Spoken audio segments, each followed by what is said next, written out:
Hello everybody and welcome back to Let's Play Spyro the Dragon. As soon as I start that sentence, there's motorcycles outside. Let's go into Stonehill for episode 2 starting off. I think we might actually be able to probably not quite finish the entire first world, but we'll get close in this episode.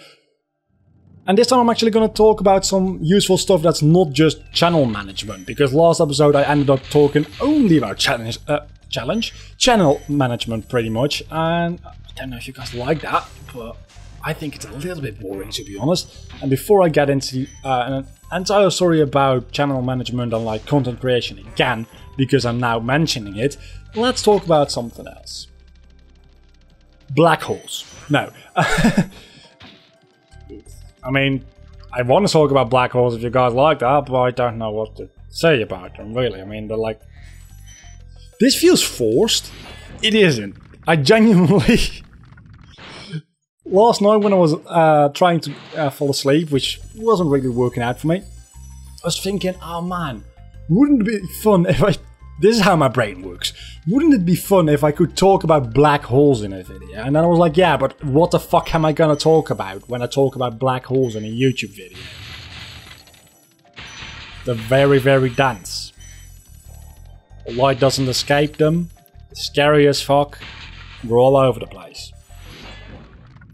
Not much to mention, really. They're just like something out there in the universe, and the closest one to us is like probably light years away, millions upon millions, billions maybe, of kilometers away from us. So, not really our problem at the time of recording this. Of course, at some point it might become our problem when something happens and we're like... Either our sun somehow collapses into a black hole, or another black hole, like from another galaxy or some stuff like that, gets close to us and fucks up our galaxy and by extent our planet.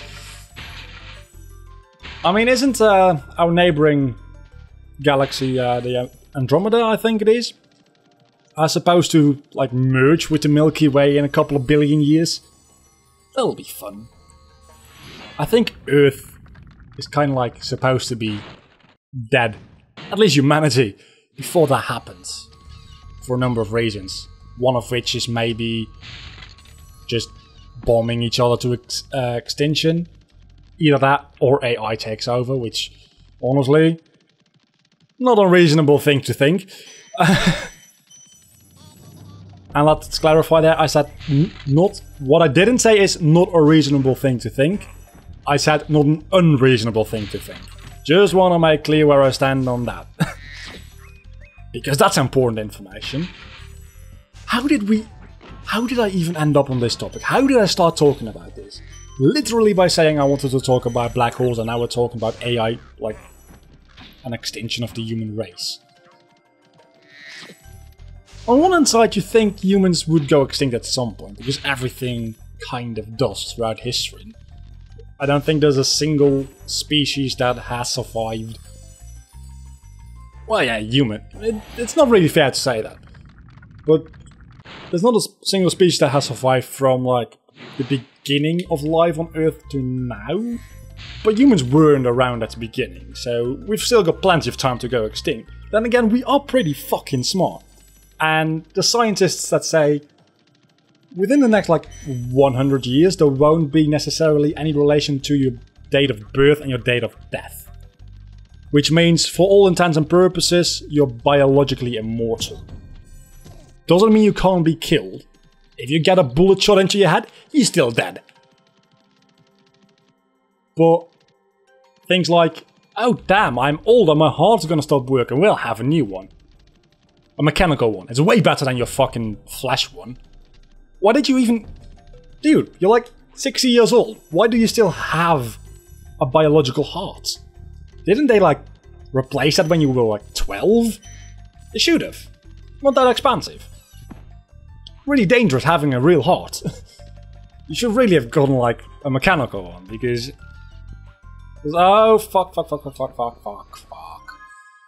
Let's see, I think I still need 18 more gems, and they are in the box, which I got the key for, probably. Yeah, that's insane though. There's a really good chance that a lot of people watching this, including possibly even myself, are the first generation to not have to die. And while it is an awesome idea, I don't know if I'm into that.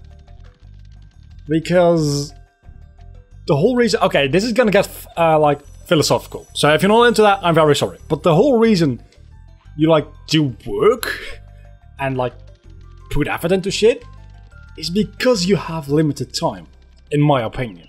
That's how I see it. If you have unlimited time to do everything you want, procrastinating is gonna get even worse than it is now. Imagine, I mean, for adults, it'll get worse, probably a little bit. But imagine being a teenager and knowing you literally have 2 million years of life if you want.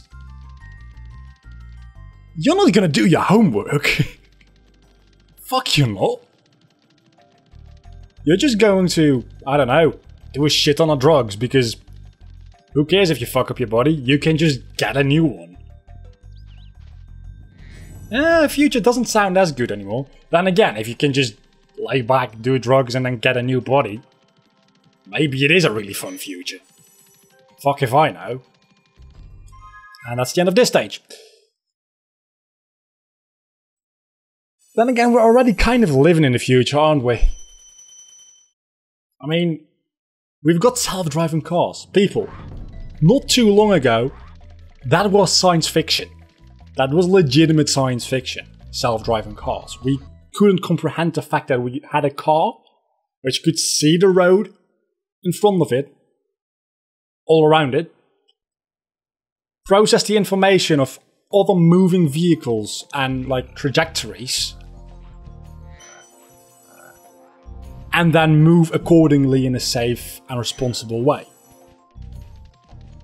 That was science fiction until a couple of years ago, and then it became reality. We've got virtual reality. We've had, like, virtual reality... wow, I can't talk today. We've had VR for a very long time in concept, but it's now, like, on a consumer level. It's under $1,000 to get something virtual reality, and it's kind of good. I mean, it's not done developing by any means. There's a lot of development left to do on virtual reality, and augmented reality especially. But it's really good. It's really fucking good. The funny thing is, now that we're talking about, like, this might be a little bit, like, not interesting for a lot of people, but I'm going to talk about it anyway. Technology is interesting because I work a lot with Adobe Premiere. It's what I edit all my videos in. Not just my videos, but also short films, right? And just all my work, really. Fucking the program is half my job. And then there's some After Effects stuff as well, of course. Interesting thing is, there's built-in stabilize plugins within both softwares. It's the same plugin, it's just a warp stabilizer. It uses the same algorithms, I'm like 99% sure. And it's okay, but it's not that good. And then YouTube's themselves have it's just one YouTube. YouTube themselves have created a stabilizer system as well. The one you can use on YouTube. If you've got a shaky video, YouTube will say, hey, we can stabilize this for you, and they'll do it. And it's way more advanced, and it works better than the stabilizer that Adobe Premiere and After Effects give you. So really, I'm just waiting until Adobe gets bought up by Google, like every other company. That is interesting. But what is even more interesting is both of the programs. Is that true? Yes, that is true actually. Mainly After Effects, but both of those programs also have tracking capabilities, meaning that you can select a point, or, well, originally it was a point, right now development has brought us to being able to like draw a shape which it tracks, and 3-dimensional tracking and stuff. All that kind of stuff.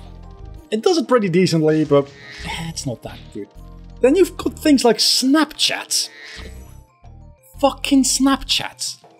Which does it at least as well, and as far as I can see, in my opinion, maybe even quite a bit better than Adobe Premiere. And I want the technology for my own work. I want Adobe to integrate that stuff so I can use it in a like productive way, rather than just putting dog faces on people. Still, don't know how I ended up talking about this, but these are the things that keep me awake at night. Is that a little bit sad? Yeah, definitely. That doesn't mean that I change my mind about it, though. As a matter of fact, it only makes me want that tag more in my software. Then again, I don't use it that often. Well, stabilizers I do, tracking... Actually, I do as well. Not in YouTube stuff. When I make YouTube content, I don't tend to use that a lot. Also, we just finished an entire level without talking about the entire stage, I think. 3 more minutes. Can I beat the next level in 3 minutes? I'm thinking I can't. So let's just run around the homeworld a little bit and collect another life altogether.